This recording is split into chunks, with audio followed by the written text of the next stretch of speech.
To quote Thomas Jefferson, a well-informed citizenry is the best defense against tyranny. Welcome to the Constitution Solution, one podcast under God, where we discuss the basics of our constitutional republic and how our freedoms are being seized by public officials, both elected and unelected. I'm Mark DeLuzio, a former candidate for the U.S. Congress and a Gold Star father. Join me as we learn together how we can save this unique experiment that we call America. Hey, Mark DeLuzio back at you guys again, episode 46. I want to talk about tariffs in the Constitution. Tariffs are a really hot issue right now. Now, if you have not listened to my episode on the 16th Amendment and taxes, and we talk a lot about tariffs in episode 42, I suggest you listen to that either before or after this one, because they kind of tie together in terms of how this whole thing came together with tariffs and where we are today with the income tax and how our country was meant to generate revenue and how we're generating revenue today, primarily from direct taxation on taxpayers. So take a look at episode 42. It was done a couple weeks ago. And get educated on the 16th Amendment, because I'm going to talk about how that amendment did not give Congress the right to tax our income. They already had that right. What it did is it took away the apportionment clause in the Constitution, which allowed for the graduated income tax, which is a tenet of Karl Marx's Communist Manifesto, a heavy and graduated income tax. So I talk all about that in episode 42, and it does tie into tariffs and what I want to talk to you about today, the constitutionality of tariffs and how that all works in the Constitution. Let's not forget now, why are people against tariffs? A couple reasons. One, the Marxists, and as I indicated, the Communist Manifesto, they want direct taxation of your income. They want to be able to control you. When they control your money, they control you. They also want a very heavy central bank, which they got in 1913, along with the 16th Amendment. The central bank, in this case, being the Federal Reserve System. You control the money supply, you control the economy, you control everything, okay? So communists want a graduated income tax, and tariffs are not what they had in mind. Now, remember, prior to the 1913 16th Amendment, most all of our taxes were generated through tariffs and excise taxes. Okay, all the federal government's revenue, and the founding fathers viewed tariffs as the least objectionable form of taxation. Okay, they best supported. They also thought a limited government. Now, this was unanimous. There weren't too many things that the founders were unanimous on, because they fought like cats and dogs. You know, Adams wanted a bigger government. So did Hamilton. Hamilton wanted more federal control of the money supply. Jefferson and Madison, who wrote the Constitution, and Jefferson, who wrote the Declaration of Independence, wanted a more limited government. And thank God we ended up at least starting out that way. But as you can see in 1913, and we talk a lot about that in various episodes in this podcast, how we lost control of that limited government, and we also lost control of the checks and balances between the three branches. But there was a unanimous agreement that we would generate our revenue, unanimous agreement of the founding fathers, through tariffs, okay? And they were a primary source of revenue until the 20th century, until that 16th Amendment, until 1913, when we did all those crazy things that year. Prior to the 20th century, and everybody says, tariffs are going to kill the economy. It's going to put us into a recession. It's going to do this. It's going to do that. Well, think about the economy prior to the 20th century. It grew like crazy, more so than any other economy ever in the history of the world. Okay. And it did that through multitude of wars, the Civil War, which is probably one of the more costly wars in our history, probably one of the more costly wars in the world. It did it through all that. Okay. We grew and grew and grew, kept inflation relatively low. Yeah, we had a couple economic issues throughout, the 19th century, but overall, uh, it worked. It worked without the income tax. Okay. Now, at the end of World War II, we avoided levying significant tariffs on countries because this whole notion about we're a rich country, we have to build up the rest of the world, blah blah blah blah blah, and we were benevolent, and that had not been challenged at all by any president until President Trump. When he started looking at this, and I'll talk more about this in a few minutes. Hey, we're getting ripped off, guys. We got to wake up here. We just accepted these heavy tariffs from other countries to be the norm. Well, not President Trump. And again, I will talk more about that. Now, one thing happened in 1930. There was a Smoot-Hawley Tariff Act that went into place, and it was designed to protect industry and farmers during the Great Depression. It actually worsened the Great Depression. It didn't, prolong it, or it just made it worse. Okay, and the debates out there as to the impact these tariffs had. But what people fail to recognize, and what these tariffs did in 1930, the Smoot-Hawley Tariff Act, over the course of the Depression from 1930 till about midway 1935-36 timeframe, imports were curtailed drastically. Okay, from our exports, I should say, and also imports. People didn't want to do business with us, so it did have an impact on the economy. But you got to remember, these tariffs were passed in the context of having a heavy income tax. Okay, now remember, prior to the 20th century, our primary source of revenue, with a couple minor exceptions, were coming from tariffs and excise taxes. We didn't do a double whammy and have an income tax on top of that. Okay. So, yeah, you could blame the tariffs, but I think you have to blame the whole structure of our tax system as how that just doubled down and made the recession that much worse. Okay.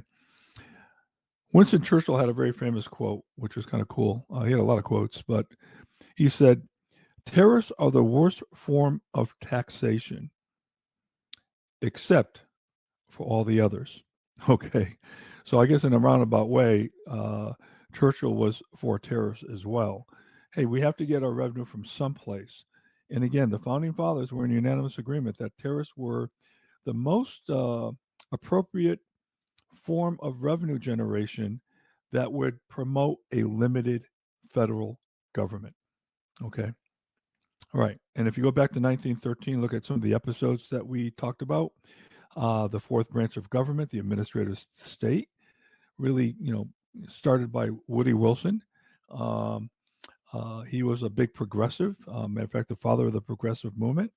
So, starting all these agencies, which took away power from Congress and gave ceded power over to the executive branch. Through regulations, the president can essentially write law.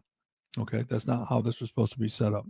Anyway, let's look at the tariffs in three different ways: one from a constitutional perspective, one from a political perspective, and one from an economics perspective. Okay, the Constitution.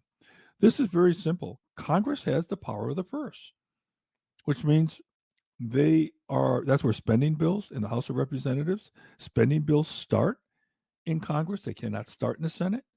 The Senate can amend or opine or suggest, but they have to start in Congress. They have the power of the purse, and they also have the power to collect taxes.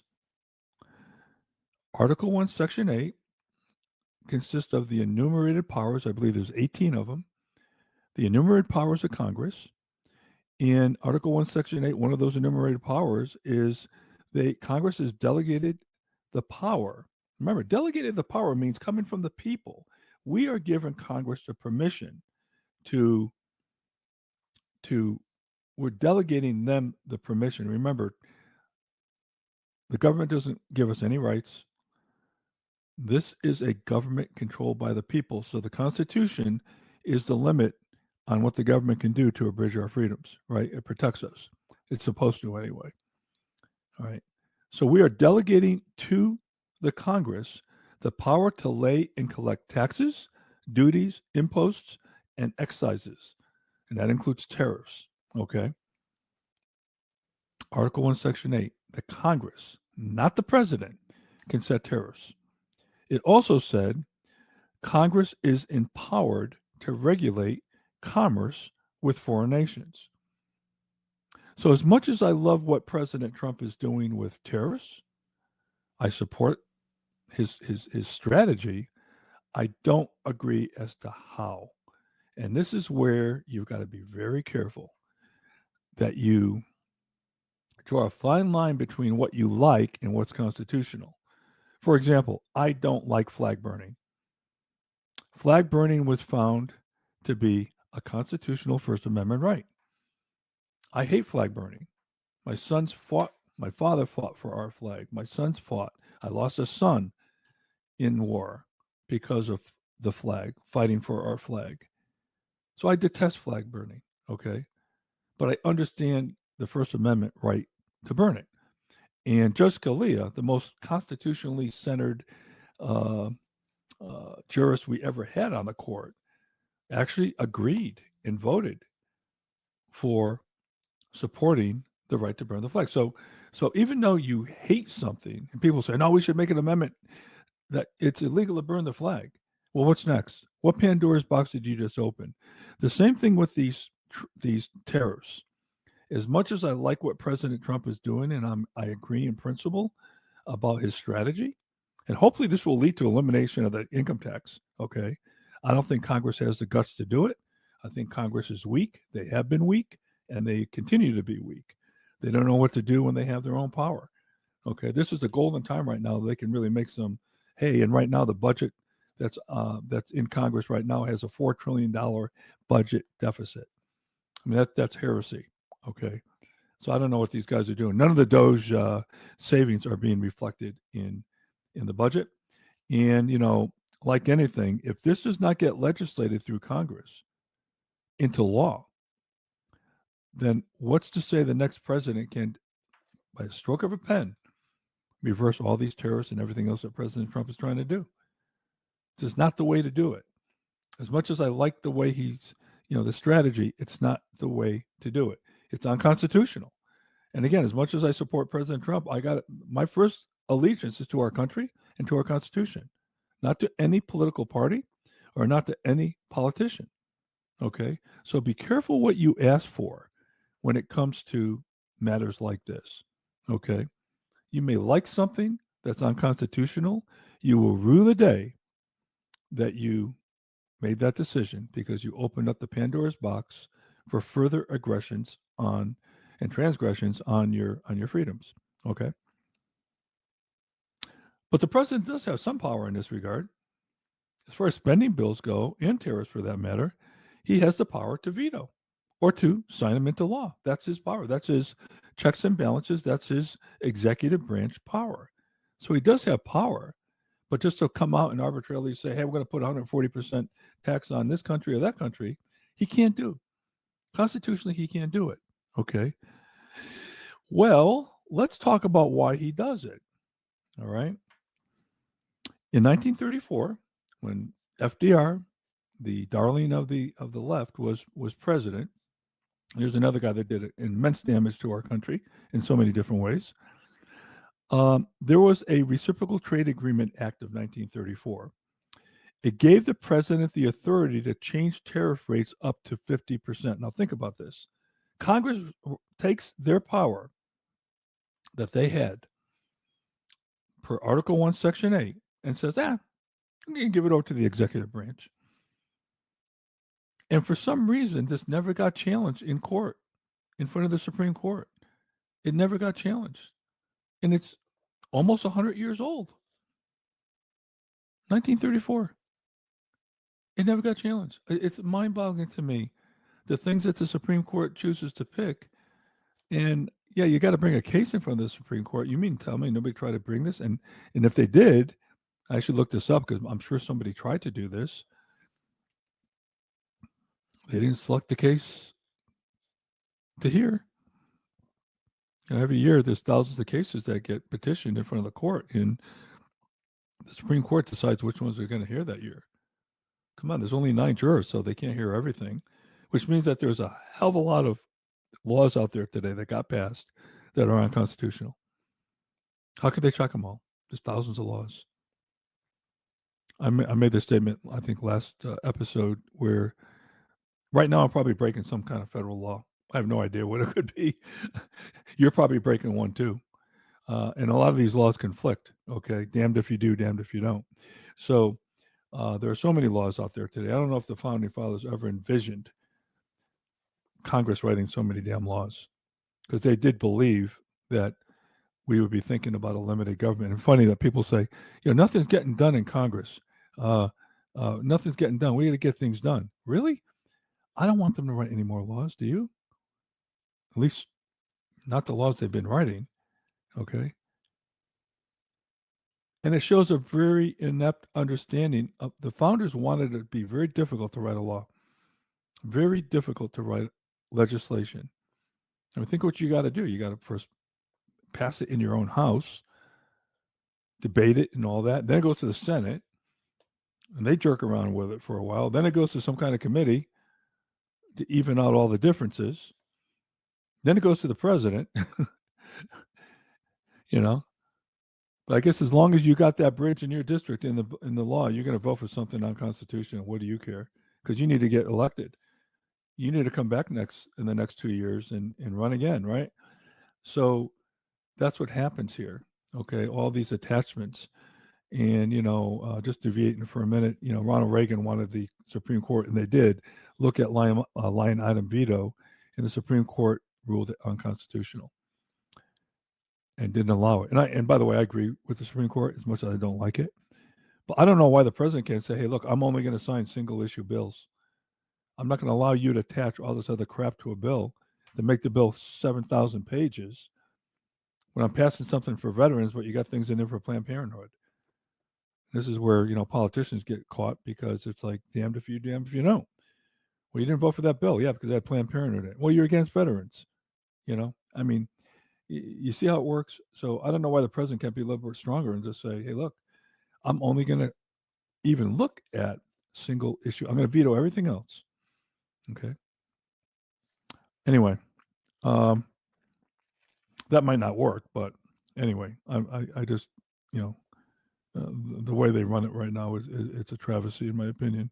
But the reciprocal trade agreement allowed the president the authority to change tariff rates up to 50%. Okay. Congress ceded its power to the executive branch once again, just like they did with the military-industrial complex. The president, with the 1972 War Powers Act, can now bring our troops into war without going to Congress for a period of time. Okay.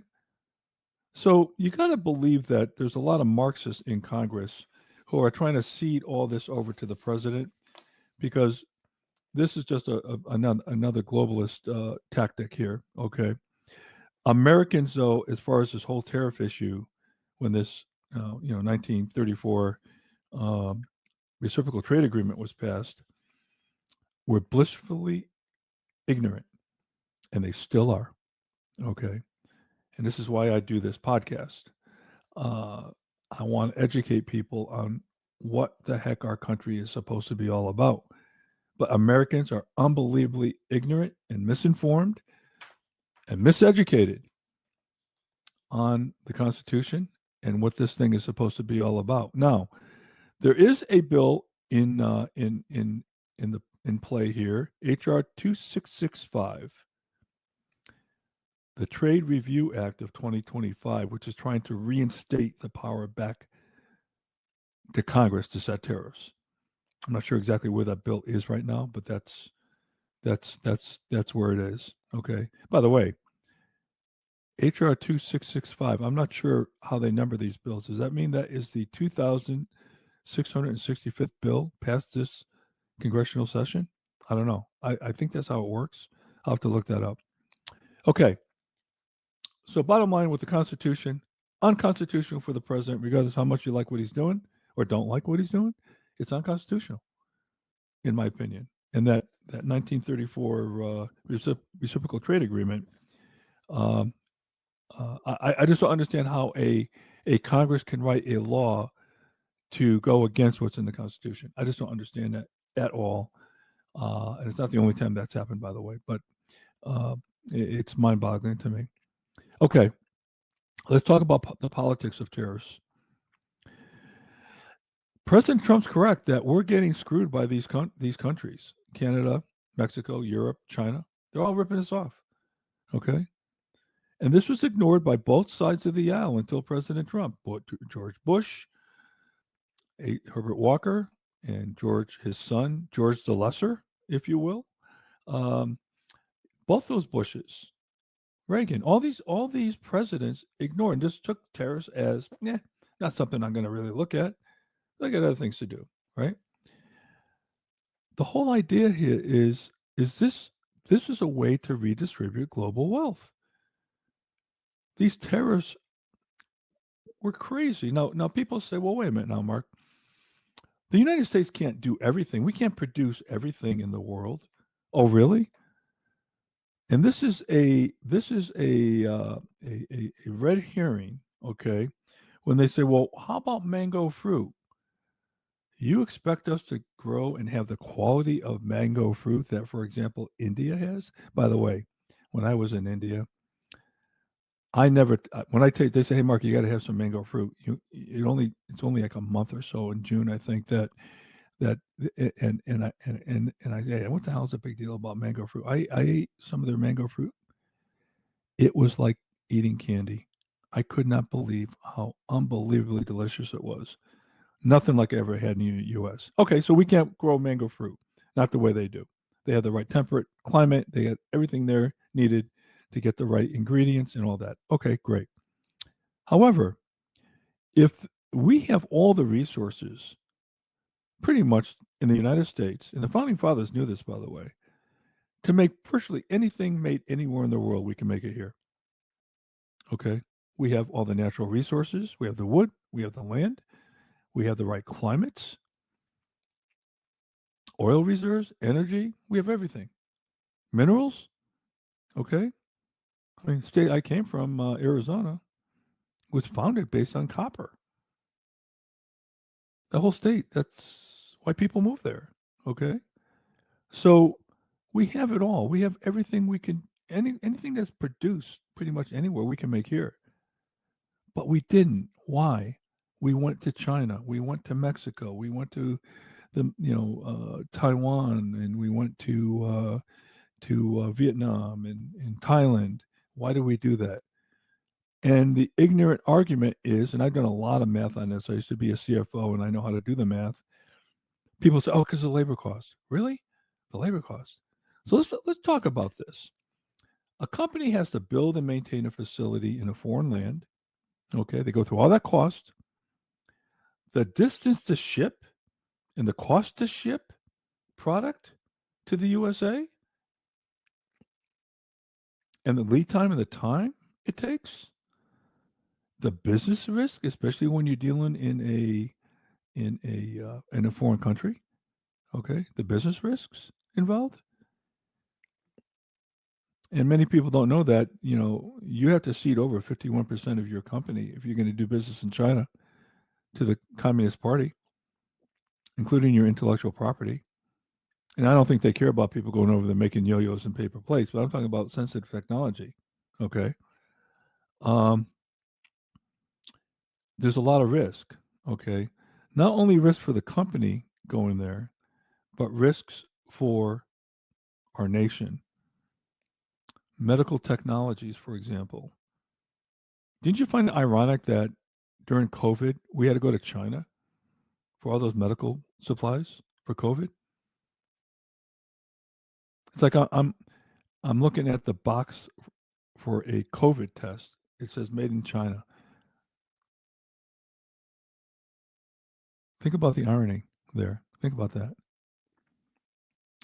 The guys that created, well, you can argue the United States created it, but the guys that created COVID, the COVID germ, okay, and the pandemic, I'm now buying a testing kit made by the same people? Are you nuts? There's no way I'm sticking those things on my nose. Okay. My God. 95% of our antibiotics come from China. If they decided to shut us down, millions would die. Millions would die. Okay. People say to me, "Oh, insulin. Yeah, but our insulin comes from Denmark or it comes from another country." No, the raw materials come from China. All these companies that are making these life-saving products in Ireland and all these other places, many of the raw materials come from China. We allowed this to happen. This is a national security issue, in my opinion. Okay. And we start talking about IP and military technology, Huawei and ZTE hold a significant market share in 5G technology. 5G technology that we created here in the United States. I believe it was Motorola. Pretty much run by Huawei now over in China. All these companies are communist owned companies. And 5G technology, our military is moving over to 5G. They basically have the front door and the back door key to our defense systems. The computer that I'm using right now to do this recording, that computer that's in your closet, shut down with a dead battery. Okay. They can get into it. Okay. And 5G technology, by the way, has enough latency where it's now able to be used in driverless cars, where 4G LTE 4G was not. Didn't have the latency. Latency is how fast the signal comes back when it gets transmitted from the chip. Okay, 5G is fast enough now where you can have driverless cars. Matter of fact, in Arizona, haven't seen any here in North Carolina, but in Arizona, you go to Scottsdale, you see them all the time. Driverless cars driving around with no driver in it. There might be a guy in the back seat because it's the cab, I guess. But yeah, 5G technology. So we are vulnerable right now from all this, from medical, from antibiotics, from military technology, from we're very vulnerable right now. So there's a lot of risk, not only for the companies that go there, but when you take all these costs I talked about, the transportation costs, the facilities, all the other things, you mean to tell me that the labor cost is the difference? That all that savings in labor overcomes all these other costs? No. Let me tell you what the costs are. The costs are generated by the US government through high taxes and high regulations. That's where the costs come from. That's why companies have moved out of the United States to go to China, not to chase labor rate, not to chase the labor rate. Matter of fact, most companies, depending on the product, labor is only anywhere from 9 to 12% of the total cost of the product. It's not 80% of the cost of the product. Think about it. Think about your cell phone. I would guess that's about 10%. Well, it's probably less because it's in China, but it's about 10% cost if it was made here for labor, cost of the product. Everything else is all the componentry and all the materials and overhead, if you will. But it's the U.S. government that forced companies to go offshore. You'll never hear that on the news, and you'll never hear it from a politician. But our regulatory agencies have decimated our industries. Okay. Let me give you one example. When I was on the board of directors for Hillenbrand Corporation, a New York Stock Exchange company, there was something that came out of the Dodd-Frank Act. These are the two yo-yos that were complicit in causing the 2008 crisis. Now they wrote law to fix it, and they blamed all the banks and everything else, right? Maybe I'll do an episode on that too, because that was all government generated through the Federal Reserve. But anyway, Dodd-Frank had a provision that companies now had to put into their proxy statement. Now, proxy is about anywhere from a 90 to 150 page document that's required by the Securities Exchange Commission. This is all for public companies, okay? But one of the things we had to put in the proxy statement, based on the Dodd-Frank Act, was a number, a single number that gave you the ratio of the CEO's salary to the average salary and wages, if you will, in the company. One number. So if I said, oh, the number is 10x, 10 times, that means the CEO makes 10 times the average salary in the company. Okay. If it's 50 times, whatever the number is, okay, that number, and that's the only guidelines you get, okay, that number cost us $350,000 of outside audit fees from our accounting firm, not counting the cost inside the company to come up with that number. And you're sitting there saying, well, Mark, what are you nuts? To come up with a number costs you that much money? Yeah, I'll tell you why. No guidelines, no formula as to how to calculate it. So when you start looking at this, you start saying, okay, now I need to come up with the CEO's salary. Do I use long-term compensation? Do I use short-term compensation? Do I add his vehicle if he has a company car? How do I value his stock options? How about his stock grants? How do I value them? And when do I value them? Okay. Now let's talk about employees. Do I use part-timers? Full-timers? What happens when they get a raise halfway during the year? What number do I use? Do I use contractors, part timers? What about foreign exchange rates? I'm paying people in Europe and in China and in Mexico. What exchange rate do I use? All this stuff was never put into the regulations. They just told you, hey, go out and give us that number. Now, you might say, well, Mark, just pick a number and put it in there, right? Who cares? Because when you get some kind of auditor from the government coming in asking questions, how did you get that number? Why did you say this? How did you get that?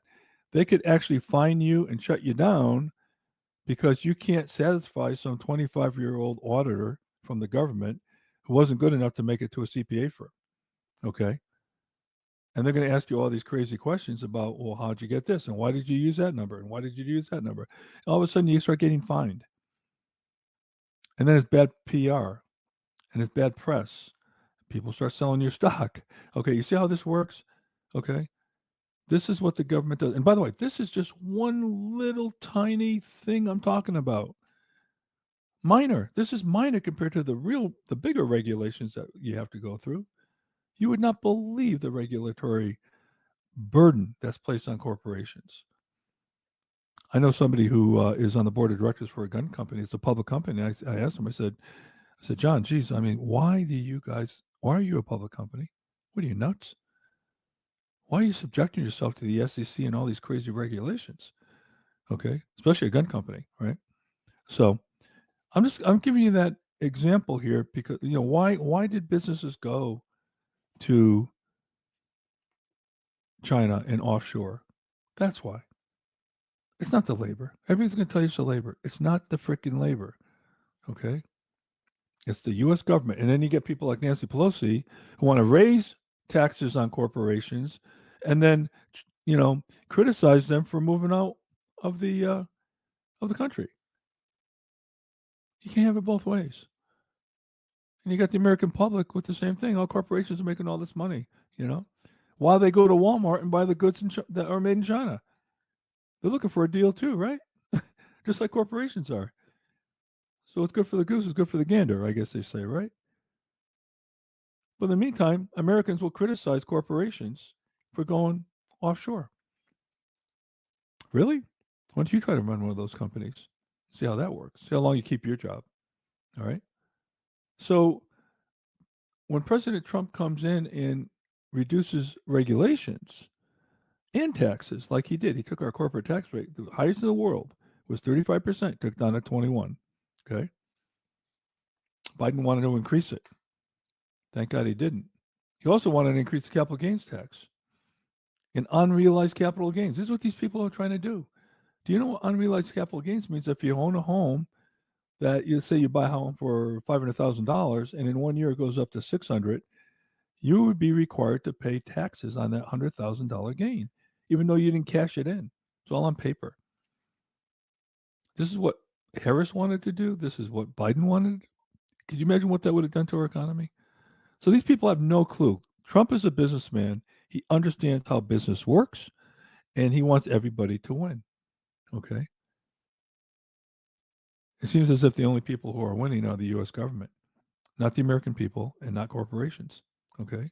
Of which, by the way, so many of us hold our 401k plans in stock in corporations. Why would we want corporations to do poorly? Okay. So I just want you to understand that the economics here are such that we force companies offshore, but we do have all of the ability, except for luxury items like mango fruit and things that we can't produce here because of these issues, right? But once the economy stabilizes and we're producing most of our own goods, okay, we're not going to have this issue, all right?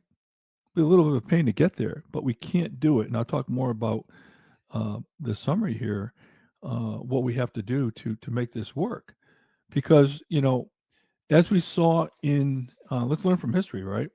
As we saw in 1930 with the Smoot-Hawley Tariff Act, we still had an income tax, and then they put these tariffs in, and it decimated, it prolonged the, I want to say prolonged, but it made the impact of the Great Depression in the 1930s all that much tougher, right? And nobody's ever going to know what the real impact was, right?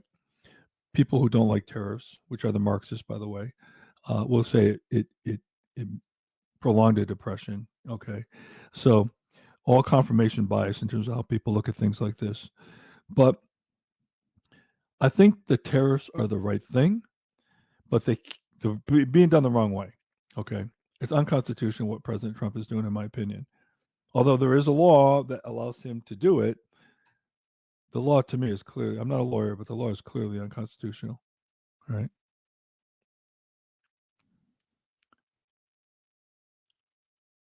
And let's keep in mind that tariffs are a rebuke to the Marxist world order. Remember, Karl Marx, in his Communist Manifesto, one of the 10 planks are a heavy and graduated income tax, which came by the way of the 16th Amendment, and we got duped back then in 1913.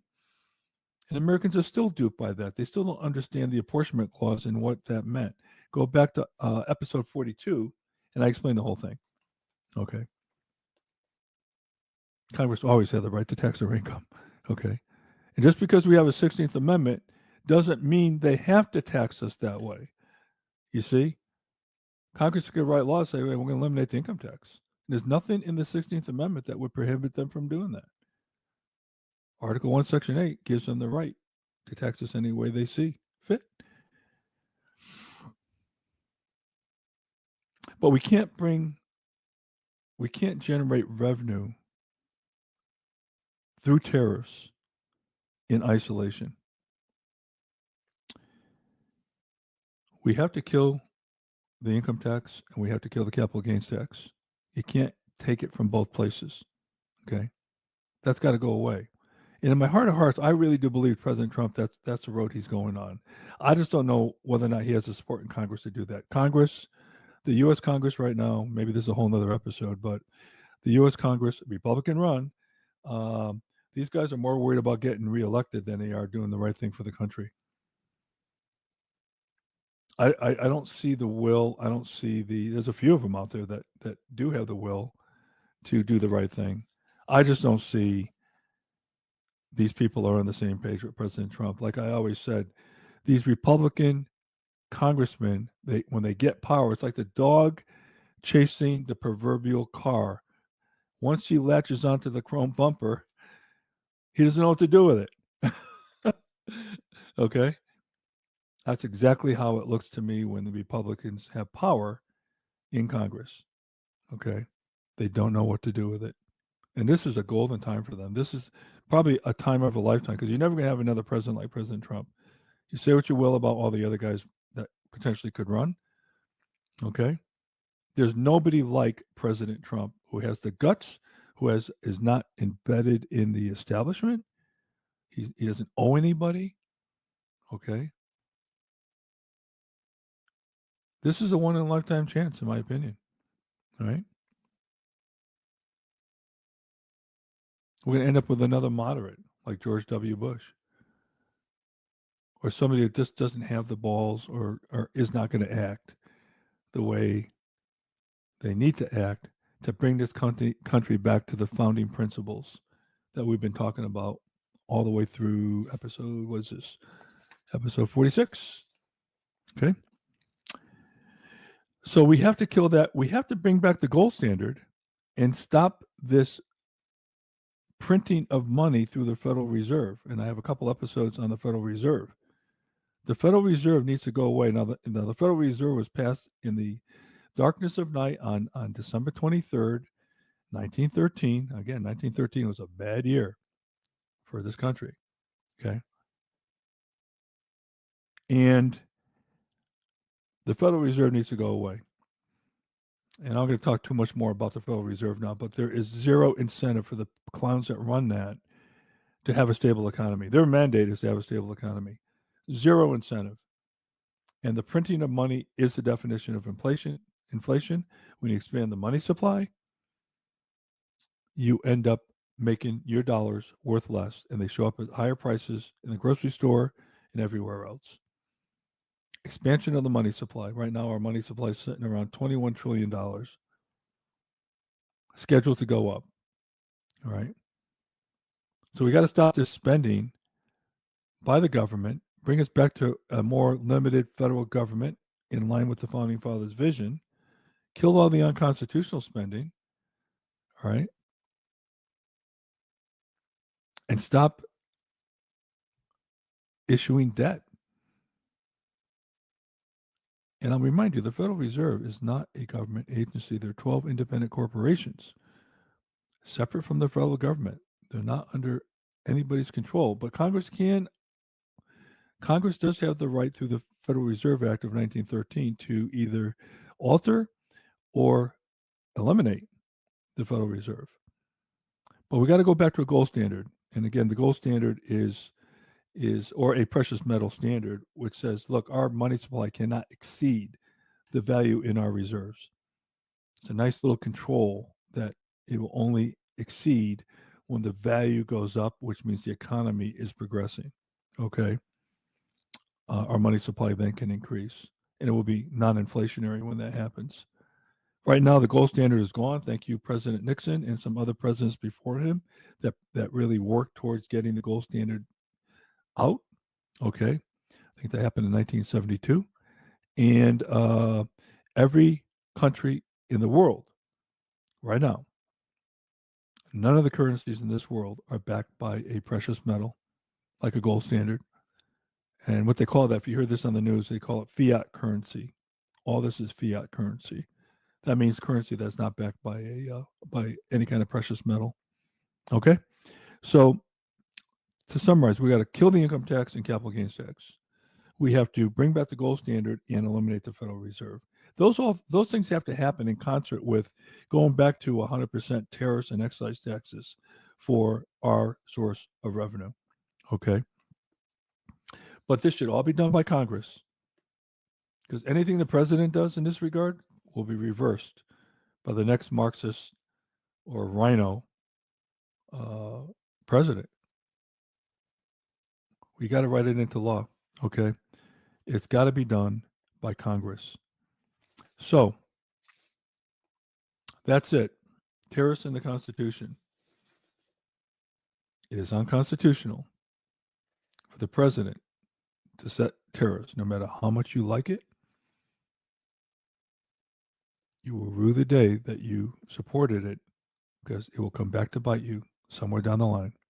Okay, episode 46. We'll see you guys next time. Hope this helps. And I hate to be against President Trump because I love what he's doing, but when I look at the bigger picture, this is not sustainable, and no matter what he does, could be reversed. And it's not sustainable, and we need to get back to the basics of how the founders set up this country with the checks and balances, which to me are the most ingenious part of all the many ingenious things that they've done. The checks and balances of the Constitution right now are in disarray for so many different reasons. And it's laws like this that have taken that power away from Congress and allowed our country to get way off track. Okay. See you next time. God bless. Thanks for listening to the Constitution Solution, one podcast under God. The Constitution is the solution to most of our country's problems. Other episodes can be found on our website at 1787solution.com, YouTube, Rumble, Apple Podcasts, Spotify, and most other podcast platforms. I'm your host, Mark DeLuzio. Until next time, may God bless you, may God bless America, and may America bless God.